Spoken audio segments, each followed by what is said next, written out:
modos e renovamos, né, a importância desse ponto, desse DEC. Quero aproveitar esse momento também para anunciar já o local, a instituição responsável pela organização, por estar à frente desse 39ª DEC.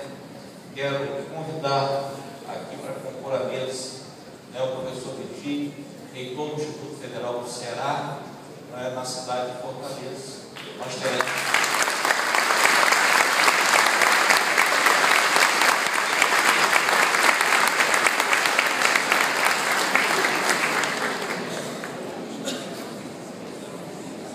em 2015, o nosso bravo Virgílio